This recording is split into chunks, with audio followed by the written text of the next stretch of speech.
بسم الله الرحمن الرحيم الحمد لله رب العالمين والصلاة والسلام على خاتم الأنبياء وأشرف المرسلين أما بعد والسلام عليكم ورحمة الله وبركاته سلامتي كدب إلهي سبحانه وتعالى يمادو سوناتي maanta waxaan rabaa inaan halkan aan idiin soo bandhigo ood ku soo dhawaatiin channelka insha allah marka idin soo gaaro waxaan idinka codsanayaa subscribe-ka iyo like-ga iyo comment-ka insha allah waxaan rabaa in aan barano sida uu rasuulkeenu noo soo gaarsiinaya calayhi salaatu wasalaam diinta in aan barano diinteena oo waxyaalo badan oo dawo ah aan ka faa'iideysano uu nabi maxamed noo sheegay calayhi salaatu wasalaam oo laakiin aanan isticmaalin oonan guryahaanu ku arkin oo itiyoo la isticmaalayo amba kii oo lagu hadal hayo marka waxaan rabaa inaan wixii aan arko amba wixii uu nabi maxamed yiri faa'iiday leedahay calayhi salaatu wasalaam inaan idin soo gaarsiiyo ayaan rabaa insha allah saad uga faa'iidaysatiin kolley channelka acashaabta ayaan ka hadlaa iyo muxaadarooyinka iyo barnaamijyo badan oo cuntada ah insha allah waxaan rabaa inaan idinka faa'iideeyo maanta geedka uu ammaanay nabi maxamed calayhi salaatu wasalaam ee zactarka zactar marka insha allah zactarku waa kan akhtarka isaga oo shaah oo kale soo kariyay shaah maaha laakiin waa zactar qura halkan waa ka zactarkii ayaan rabaa inaan idiga sheekeeyo maanta insha allah isaga oon saliid ka sameeyey amba zayd aan ka sameeyeyna waa kan zactarka ha lagu soo dhawaado faa'iido badan ayuu leeyahy marka muxuu ka sheegay nabi maxamed calayhi salaatu wasalaam taasaan isku sheegaynaa amba isku baraarujinaynaa si aan u ogaano maadaama oy axaadiista iyo diinta ay ku jirto in aan barano diinteena faa'iidada wax walba waa inoo sheegay rasuulku calayhi salaatu wasalaam marka nabi maxamed markuu sheegaya calayhi salaatu wasalaam wuxuu leeyahay faqaala rasuulullaahi sala allahu calayhi wasalam bakhiruu biyuutakum bizactar walubaan wuxuu ihi ku shita guryaha zactarka iyo lubaanka marka labadiiba waa kan zactarkiina waa kan lubaankiina waa kan insha allah waad arkaysiin lubaankiina waa kan insha allah maxaan u rabnaa in aan guryaha uga shidano faa'iido badan ayuu leeyahy maadaama uu yihi rasuulku yihi calayhi salatu wasalaam guryaha ku shita isaga ayaa og faa'iidadiisa inna culammadu way sheegtay khaasatan cayayaanka oo kale faa'iido badan ayuu leeyahay oo guriga waa ka ilaalinayaa wax walba sida waxyaalo badan oo cayayaanka ka mida amba xayawaan ka mida haddii uu maad aragtay zactarka guriga lagu shido faa'iidadiisa uu leeyahay marka lubaanka iyo zactarku waa faa'iiday leeyihiin maxaa kaloo xadiis kale ayuu rasuulku ka hadlaya calayhi salaatu wasalaam inkasta uu ka sheekeynaya kitaabka uu leeyahay dawooyin badan iyo mashaakilo badan ay caafimaadka ah ayuu faa'iido badan u leeyahay zactarku mashaakilo badan ayuu qofka ku alashaan xal u keenaya amba ku bogsanaya sida qofku marka dabka la shido amba uunsi ahaan loo shido guriga oo lagu bukhuriyo qofku wuxuu dareemayaa deganaan iyo xasiloonid ayuu dareemayaa relax oo kale uu dareemayaa guriga marka lagu shido hana la isticmaalo hana laygu soo qoro komadka faa'iidada u leedahay amba jawaabta insha allah halkaan ka arko ani kale waan isticmaalaa faa'iido badan baanan ka arkay waana isticmaalaa guriga waan ku isticmaalaa isaga iyo lubaankaba waan ku isticmaalaa marka cilaaj badan oo aad u badan mashaakilada badan oo iyuu caafimaad saxiya u yahay zactarku xadiiska kale rasuulka ay idiin sheegaya calayhi salaatu wasalaam wuxuu yidhi khaalifu alyahuud wa bakhiru lbuyuut bilzactar walubaan khilaafa yuhuudda ayuu leeyahy nabi maxamed calayhi salaatu wasalaam oo guryaha ku shita zactarka iyo lubaanka marka inaan khilaafno oo maadaama iyagu ayna ku shidan inagu waa inaan ku shidanaa oo khilaafa ayuu leeyahay rasuulku calayhi salaatu wasalaam abu daa-uud xadiiskii horena waxaa soo wariyey abu naciim biasnaadihi asxaabigaas ayaa kasoo wariyey nabi maxamed calayhi salaatu wasalaam aad ayuu inoogu dardaarayay in aan ku shidano guryaha zactarka iyo lubaanka zactarka muxuu faa'iido leeyahay marka zactarku waxa weeyaan faa'iido badan ayuu leeyahay.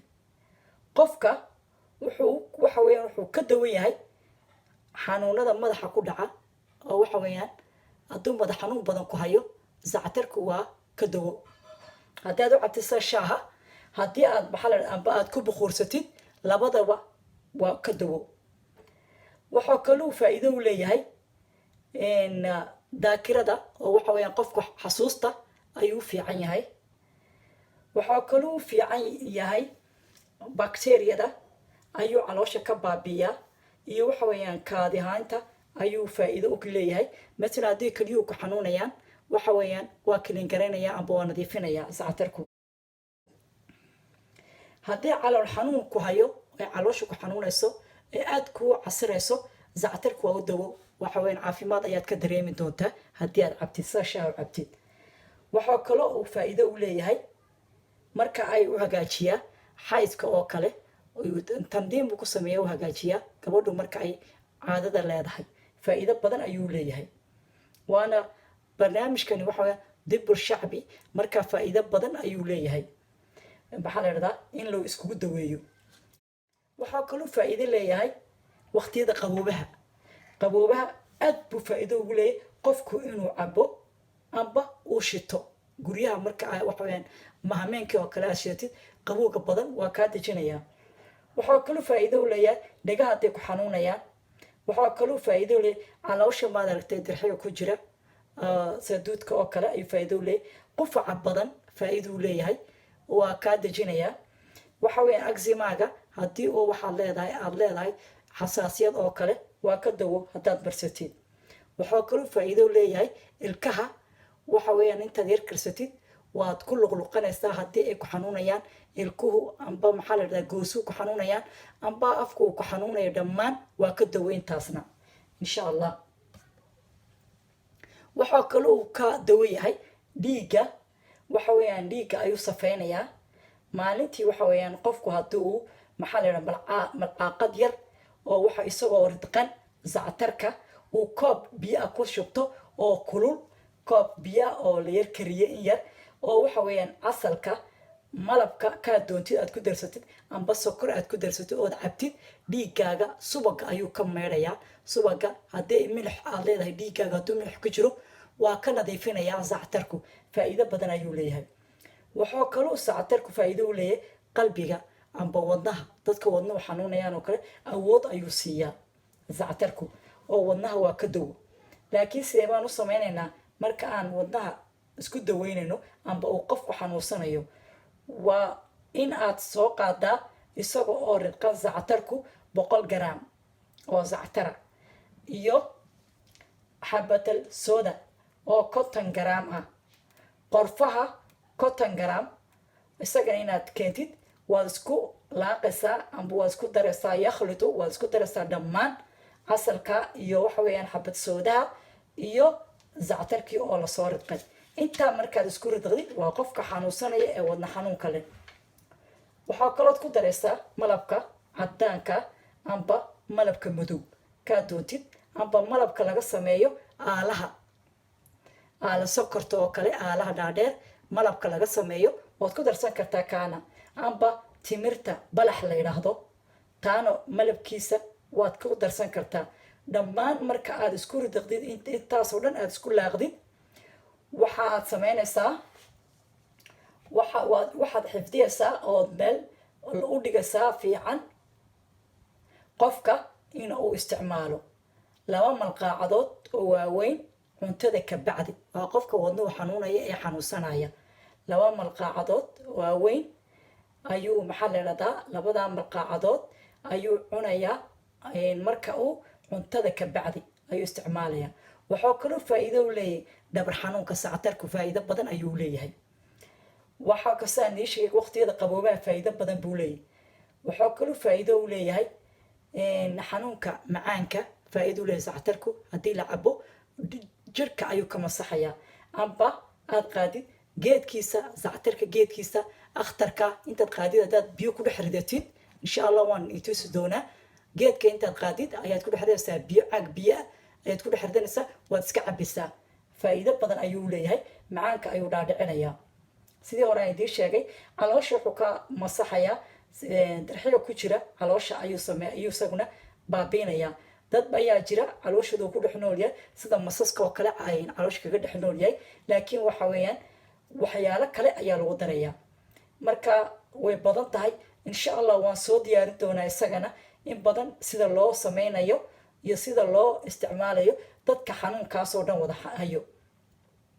haddii ay waxa weeyaan kaadidu ku dhibayso oo kale, haddii ay keliyuhu ku xanuunayaan oo kale, isaga qudhiisa waa faa'iido u leeyahay. marka insha allah wax badan ayuu faa'iido u leeyahay zactarku, ha laga faa'iidaysto. waxa weeyaan waa ka shaahiisii zactarka akhtarka, shaahiisii waa kan wad cabaysaa, faa'iido badan ayuu leeyahay. halkan waxaa kaloo inoo yaala lubaankii. lubaanka ayaan shidaynaa insha allah. waa kan dabkii insha allah. lubaanka wakaa dabkii, wakaa lubaanka ayaan shidanaynaa. maasha allah guriga ayuu faa'iido u leeyahay. oo waxa weyn isagana insha allah lubaanka waan soo diyaarin doonaa, laakiin maanta waxaan ka hadlaynaa zactarkii. zactarkaan ka hadlaynaa. labadaba rasuulku wuxuu calayhi salaatu wasalaam guryaha ku shita oo khilaafa yuhuudda. marka lubaanka iyo zactarkaba markaa intaas oo faa'iido ayuu leeyahay. zactarka waxa weeyaan marka uu qofku garaac badan leeyahay, keliyaha ay garaacayaan amba ay xanuunayaan, zactarka in la cabo faa'iido badan. sida shaah oo kale cabi karta, sida biyo oo kale intaad soo qaadi geedka intaad soo iibsatid ayaad biyaha ku dhex soo wada cabaysaa. keliyaha caafimaad baad ka dareemsa, uuna nadiifinaya. marka haddii kale shaahaan baad u samaysanaysaa. waxaa kaloo faa'iido u leeyahay, uu baabiinayaa gaaska ku jira caloosha. gaaska caloosha ku jira uu baabiinayaa. waxa weeyaan markay caloosha oo kale ku dabirsan tahay amba naqas ku hayo, waxa weeyaan shaahaysa dad cabtid waa kelin gareynayaa caloosha iyo midhaqirahaba u nadiifinaya. waa marka aad waxa weeyaan gaas leedahay. waxaa kale uu nadiifiyaa raxamka, ayuu nadiifiyaa ilmagaleenka ayuu nadiifinayaa. leano wuxuu u nadiifinayo marka waxa weeyaan xaydku dhibaato ku reebo, amba marka waxa la dhalayo oo ilmaha la dhalo, waxa weeyaan aad nifaaska ku jirtid, waxa weeyaan kaana wuxuu ku reebaa jirka, wuxuu ku reebaa uskag ayuu ku reebayaa ilmagaleenka dhiigu. markaad caadada leedahay waxa weeyaan aadaad cabtid uu kelin gareynayaa meeshii raxamkii, ayuu ilmagaleenkii uu kelin gareynayaa. oo dhiigga markaad leedahay wuxuu ku uskagu ku reebo oo dhan isaga ayaa kasoo nadiifinaya. marka ha laga faa'iidaysto. maxaa la yidhahdaa zactarka faa'iido badan buu leeyahay. waxaa kaloo dejinayaa cholesteroolka, aad buu u dejinayaa. oo waxa weeyaan jirkaaga wuxuu kala dagaaltamayaa, subaga ayuu kala dagaaltamayaa, oo subaga ayuu ka baabiinayaa. haddii waxa weeyaan milixda ku badanta uu ka baabiinayaa. marka insha allah sharax badan ayaan halka idiga siiyey. waxaan kaloo rabaa inaan idiin siiyo amba idiga sheekeeyo. halkan waa ka waxa ii yaala shaahiisii baa yaala oo waan cabbi karaa insha allah. aan cabbayo waxaan faa'iido badan buu leeyahay, maadaama macaan ku dejinaya waxa iyo dawooyin badan uu jirkaaga kelin garanaya amba nadiifinayo. ha laga faa'iidaysto. halkan waxaa kaloo ka sameeyey waxa weeyaan zactarkii saliidiisii, waa zaytul zactar. maasha allah aad bay faa'iido u leedahay. waa kan waan samaystay zactarkii saliidiisii. marka insha allah ha lagu soo dhawaado. wakaasi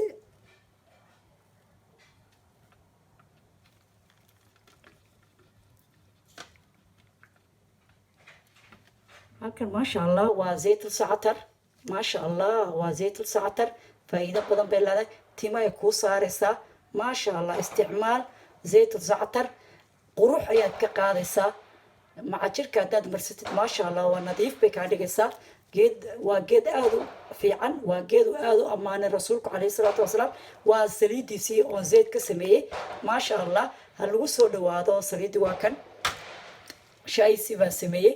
luubaankii waa idiin shida dabkii. maasha allah guryaha lagu isticmaalo, waxaan bacda maqrib guryaha lagu isticmaalo. cayayaanka oo dhan, wixii xayawaan oo dhan waa ka cararayaa zactarka marka lagu shido, maadaama uu axaadiistana nebi maxamed inoogu sheegay calayhi salaatu wasalaam. diinteena aanu ku dhaqanno aanu ku camal falno waxa weeyaan horumar iyo wanaag un baan ka gaadhaynaa marka maadaama uu faa'iido leeyahay uu wax walba bacteria caloosha ka baxaynayo oo waxa weeyaan calo xanuunka iyo dhibaatooyinka oo dhan kaa masaxayo ha laga faa'iidaysta insha allah kolley haddii aad maqashiin fanfayarka amba baasha la tuuraya dabka waxa weeyaan dawaaligii weeyaan marka meelaha xaafadaha hindidu waxa weeyaan in ay waxa sameynayaan xaflad bay sameynayaan wakaasaa lagu soo dhawaado aad baan idiin soo dhaweynayaa waxaa kaloo oon rabaa insha allah inaan maanta idin soo dhaweeyo amba asxaabay waxaan kaloo rabay maanta in aan idin daawasiiyo waa sheeko cajiib ah kolley ma badno bani aadan badan inay arkeen amba dad badan inay la kulmeen sheekadani waxa weeyaan baashani waa sida qaroodo oo kale ah saa u dhalaalaya waxa ay u faa'iido u leedahay hadduu hargabku hayo waqtiyada qaboobaha inuu qofku isku uumiyo amba guriga lagu sameeyo sida figista oo kale amba taas oo kale ayay la mid tahay figista ayay la mid tahay oo waxa weeyaan sideeda ayay u ureysaa marka insha allah waxaan rabaa in aan idiga faa'iideeyo oo idin tuso bal arkay insha allah waa waxa weeyaan cajiib waa sheeko cajiiba waxa weeyaan maxaa la yidhahdaa adduunyada meelo uun bay kasoo baxaan ilaahay subxaana watacaala mucjisooyinkiisa weeyaan dhul uun bay yaalaan meel kasta ma yaalaan adduunyada marka insha allah waan ku ridayaa waad arki doontiin uumi waxa weeyaan qiiq ayaa ka baxaya biiro diirimaad ama biiro kulul ayaad ku dhexdaysaa waka waxa weeyaan sidii figiskii jirka la marsanayo oo kale ayaad waxaa kule indhaha ayay kaa galaysaa qiiqii marka waxa weeyaan hargabkii ku hayo dhan waa kaa tegayaa adiga arkaya uumi oo kale weeyaan waa lagu umasanayaa uumi oo kale aad ka dhiganaysaa waxaad goshaad soo gashanaysaa waxa weeyaan figistii oo kale ayay tahay waxa weeyaan markaa hargabkii oo dhan waa kaa tegayaa amba durigii ku hayo oo dhan marka aad sidaa ugu uumusatid amba intaad ku ridid maqribka oo kale aqalka haddaad dhex dhigtid aqalkii oo dhan waxa weeyaan bacteria ay ku dilayaa oo waxa weeyaan kuleyl buu noqonayaa oo waxa weeyaan figis oo kale aqalka ka uray marka laga faa'iidaysto taasina haddii loo baahdo insha allah waad naga heli doontiin insha allah haddii loo baahdo faa'iido badan ayuu leeyahay kana marka insha allah laga faa'iidaysto sida axaadiista rasuulku soo sheegay calayhi salaatu wasalaam uu yidhi guryaha ku shita zactarka iyo luubaanka oo khilaafa yuhuudda ayuu nabi maxamed yidhi calayhi salaatu wasalaam markaan ka faa'iidaysano kuna soo dhawaada janalka oo waxa weeyaan sidaa idiin sheegay saliidii waatan markaa laga faa'iidaysto aad baan idiin salaamaya asalaamu calaykum waraxmatullaahi wabarakaatuh